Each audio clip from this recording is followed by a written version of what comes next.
রাতে যখন তারা ঘুমিয়ে পড়ে তখন আয়নার ভেতর থেকে একটা মেয়ের মুখ ভেসে ওঠে, যার নাম অবন্তী। তারপর, আমাকে অভিশপ্ত জীবন থেকে বাঁচাও, বের করো, এই আয়নার ভেতর থেকে বের করো আমায়। এই বন্দি জীবন আমার আর ভালো লাগছে না।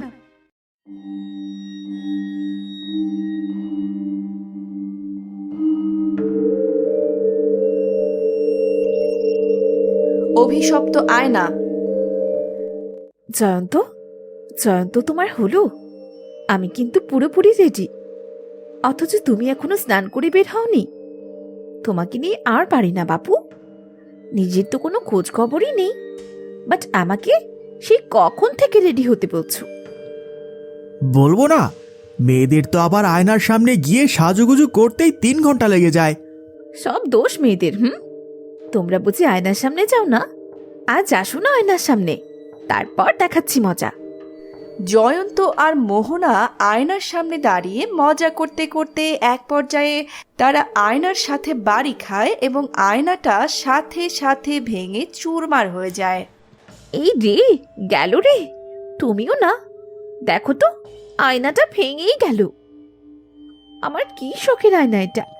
আমাকে এরকম একটা আয়না এনে দাও না গো প্লিজ। আহ, একটা আয়নার জন্য কেউ এমন করে নাকি? আচ্ছা চলো, আমরা ফেরার সময় একটা আয়না নিয়ে আসবো, কেমন? তারপর তারা দুজনে বাইরে বেরিয়ে পড়ে। ঘোরাফেরা শেষে তারা একটা বাজারে যায় আয়নার খোঁজে, কিন্তু তারা দেখে দোকানটায় শুধুমাত্র একটাই আয়না রয়েছে। এই কি, এখানে তো শুধু একটাই আয়না রয়েছে। দেখে তো মনে হচ্ছে ওল্ড ফ্যাশন। দেখে তো মনে হচ্ছে এটা আমাদের নানি দাদির সময়কার ডিজাইন। তবে যাই বলো না কেন মোহনা, আমার কাছে কিন্তু আয়নাটা বেশ লাগছে। ও দাদা, আয়নাটা নিবেন? আয়নাটা নিয়ে যান দাদা, দামে কম মানে ভালো হবে, অনেক মজবুত, হাত থেকে পড়ে গেলেও ভাঙবে না। নিয়ে যান দাদা, নিয়ে যান। কিন্তু আয়নাটার দাম কত দাদা? দেখে তো মনে হচ্ছে অনেক দাম হবে। আরে না দাদা, আপনি যা ভাবছেন তেমনটা না, আয়নাটার দাম মাত্র 200 টাকা।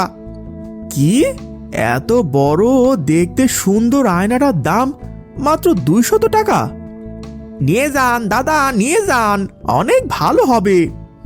তারপর তারা দোকানিকে টাকাটা বুঝিয়ে দিয়ে আয়নাটা নিয়ে খুশি মনে বাড়িতে চলে যায়। যাক বাবা, অনেকদিন পর আবার এই আয়নাটাকে বিদায় করতে পারলাম।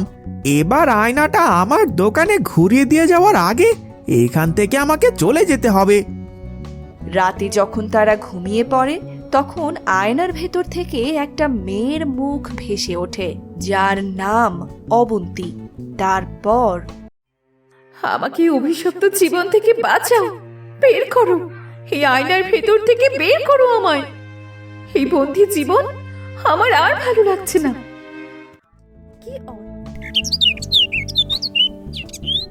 কি অদ্ভুত, এত সুন্দর একটা আয়না এত কম দামে দিয়ে দিল। লোকটা পাগল নাকি? সে যাই হোক, আমি আমার মুখটা দেখতে পাচ্ছি, এটাই অনেক। মোহনা যখন আয়নার সামনে দাঁড়িয়ে বিভিন্ন ভঙ্গি করে নিজের চেহারা দেখছিল তখন হঠাৎ করে তার সামনে মানে আয়নার ভেতরে একটা মেয়ের মুখচ্ছবি ভেসে আসে। আরে, আমি দেখতে আবার অন্যরকম হয়ে গেলাম কি করে? কিছুই যে বুঝতে পারছি না। আমাকে বের করো এই অভিশপ্ত জীবন থেকে। আরে আরে আরে, এটা কি হচ্ছে? আয়নার ভেতর থেকে কে কথা বলছে আমার সাথে? জয়ন্ত, এই আয়নাটা কোনো শুভ আয়না নয়। এ কি মোহনা, কি হয়েছে তোমার? চিৎকার করলে কেন? কি হয়েছে? নিশ্চিত তুমি কোনো বাজে স্বপ্ন দেখে ভয় পেয়েছো। তুমিও না মাঝে মাঝে আমাকেও ভয় পাইয়ে দাও একেবারে। জয়ন্ত, তুমি যা ভাবছো তাও নয়। ওখানে ওখানে ওখানে? কি ওখানে? কি বলছো? আয়নার ভেতরে একটি মেয়ে। কোথায় মেয়ে? আয়নার ভেতরে তো আমাকে আর তোমাকেই দেখা যাচ্ছে। কোথায় মেয়ে? এটার ভেতর একটা মেয়ে ছিল জয়ন্ত। মেয়েটি কাঁদছিল আর বলছিল তাকে আয়নার ভেতর থেকে বের করতে। চলো, রেস্ট নেবে চলো। তোমার মনে হয় শরীরটা খারাপ, তাই ভুলভাল বকছো। একটু রেস্ট নাও, দেখবে ভালো লাগবে। আমি সম্পূর্ণ ঠিক আছি, আমি সম্পূর্ণ ঠিক আছি জয়ন্ত। আমার কিচ্ছু হয়নি, আমি একদম ঠিক কথা বলছি। ওটার ভেতরে একটা মেয়ে আছে। তুমি এই অভিশপ্ত আয়নাটাকে বাইরে ছুঁড়ে ফেলে দাও। জয়ন্ত মোহনার কোনো কথায় কান দেয় না এবং সে অফিসে বেরিয়ে পড়ে, কিন্তু মোহনার মন থেকে ভয় কাটে না।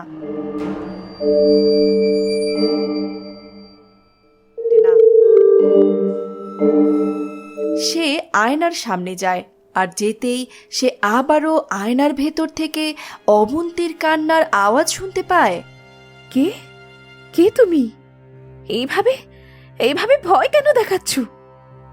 সাধু বাবার অভিশাপ? কিন্তু সাধু বাবা কেন তোমাকে অভিশাপ দিল? তুমি কি এমন অন্যায় করেছো অবন্তী? শোনো তবে। ওং ক্রিং ট্রিং। তখন সেদিক দিয়ে অবন্তী বাজার থেকে নতুন আয়না কিনে নিয়ে যাচ্ছিল। রোদের আলো যখন আয়নার ওপর পড়ছিল, তখন আয়নাটা ঝিলিক দিয়ে উঠছিল, আর আয়নার সেই ঝলকানো আলো সাধু বাবার চোখে গিয়ে পড়ে, আর সাধু বাবার ধ্যান ভঙ্গ হয়ে যায়। সাধু বাবা ভারী রেগে যায়। তারপর কে কে এখানে? কার এত বড় সাহস আমার ধ্যান ভঙ্গ করে?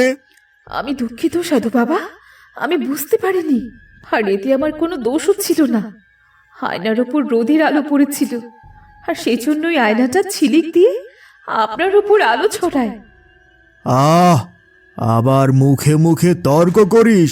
তোর এত বড় বুকের পাটা, তোকে তো এর শাস্তি পেতেই হবে। এই আয়নাটা আমার জন্য অভিশপ্ত। এই অভিশপ্ত আয়নার জন্য আমার ধ্যান ভঙ্গ হয়েছে। তাই তোকে আমি এই অভিশপ্ত আয়নার ভেতরে ভরে রাখবো।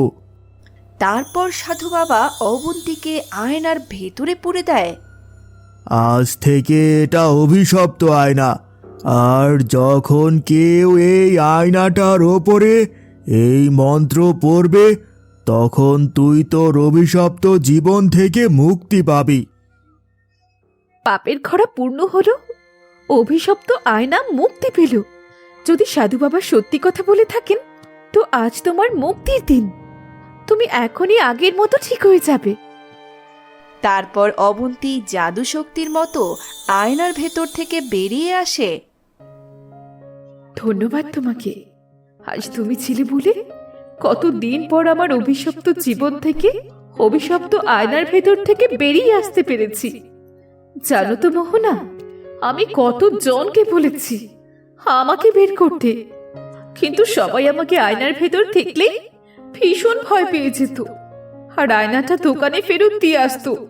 কেউ আমার কোনো কথাই শুনতো না।